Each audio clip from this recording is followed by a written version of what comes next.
नमस्कार। The Bihar teachers history makers मेरा mobile मेरी शिक्षा में मैं श्रद्धा नाथ वशाक आप सभी का स्वागत करती हूँ। एक नृत्य को प्रस्तुत करने के लिए कुछ चीज़ों की बहुत ही आवश्यकता होती है, जिनको सीखना समझना बहुत ही आवश्यक है। तो इसी विषय में मैं अभी चर्चा करने जा रही हूँ। जैसे एक नृत्य को सही तरीके से प्रस्तुत करने के लिए जैसे सही पोस्चर, पैरों के काम, एक्सप्रेशंस, हाथों की मुद्राएं बहुत ही आवश्यक है।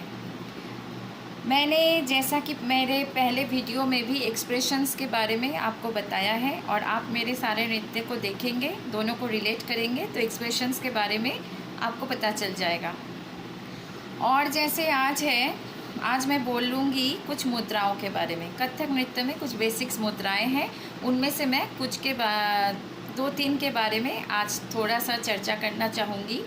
जैसे बहुत सारे गाने में, बहुत सारे स्तुति में, वंदना में कुछ लाइन को या कुछ बेसिक शब्दों को या देव देवी को हाथों के मुद्राओं से कैसे प्रदर्शित करेंगे।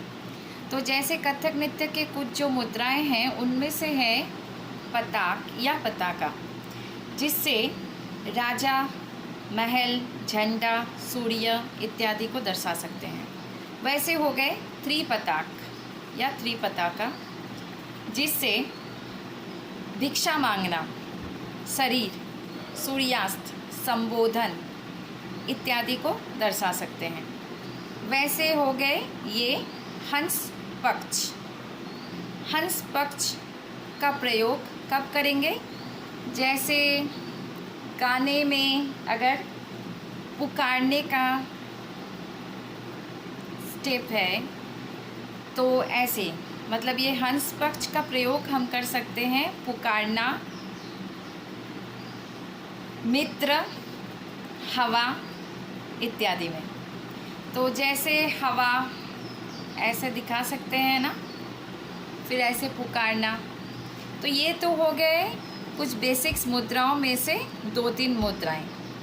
अब मैं बताऊंगी, जैसे बहुत सारे गाने में एक ही गाने में अगर दो तीन बार एक ही शब्द, एक ही लाइन रिपीट होते हैं, तो हम एक ही चीज़ को ना दर्शा के अगर डिफरेंट वे में दिखाएंगे तो वो ज़्यादा अच्छा लगता है। तो जैसे कुछ वंदना में या अगर कुछ देव स्तुति में अगर राधा जी के बारे में उल्लेख है, तो जहाँ पे भी राधा या मीरा यानी फीमेल वर्सन को दर्शाना है, तो हम यूजुअली करेंगे, एक तो ऐसे कर सकते हैं या ऐसे, ऐसे या ऐसे। अब हो गए जैसे कृष्ण जी को अगर दर्शाना है तो हाथों के मुद्राओं से कैसे करेंगे, वो है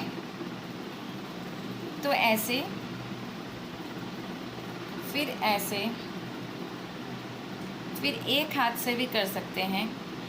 अच्छा, इन मुद्राओं के साथ साथ स्टैंडिंग पोस्चर और पैर भी पर्टिकुलर कैसा रखना है वो मैं आगे जाके विस्तार से आप लोगों को बताऊंगी।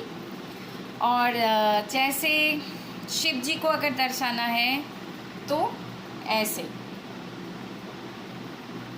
या ऐसे या ऐसे कर सकते हैं। और जैसे किसी किसी गाने में घूंघट रिलेटेड कुछ शब्द रहते हैं, तो उनको भी हम, जैसा मैंने दिखाया ना, कहीं पे भी फीमेल वर्सन या फीमेल वर्सन रिलेटेड कुछ भी शब्द आएंगे तो वैसा हम कर सकते हैं। जैसे मेरे ही एक वीडियो में आप देख सकेंगे, जो मैंने पहले प्रस्तुत किया है, वो बिरजू महाराज जी का काहे छेरे छेरे मोहे। तो जैसे वो लाइनिंग्स, मतलब सेकंड स्टैंजा में आते हैं ना, ढाई शाम रोक ले रोक ले रोक ले और चकमुक चूम ले, फिर सर से मोड़ी चुनरी गई गई गई, सर से मोड़ी चुनरी गई, सरक सरक सरक सरक सरक सरक सरक सरक सरक।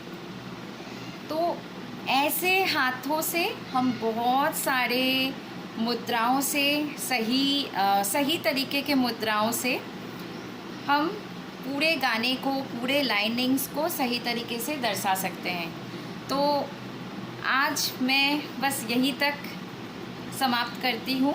मैं आगे और कोशिश करूँगी स्टैंडिंग पोजीशन में आपको और सारे स्टेप्स या और टिप्स दे दूँ, ताकि आप नृत्य को समझें, नृत्य को अंदर से अनुभव करें, अभ्यास करें और प्रस्तुत करें। और नृत्य सिर्फ प्रस्तुत करना ही काफ़ी नहीं है। नृत्य को सही तरीके से अगर हम इन छोटे छोटे चीज़ों को अभ्यास करके, इसको समझ के प्रस्तुत करेंगे, तो इससे जो देखने वाले हैं वो भी प्रेरित होंगे, उनको भी अच्छा लगेगा। ठीक है, आज के लिए इतना ही।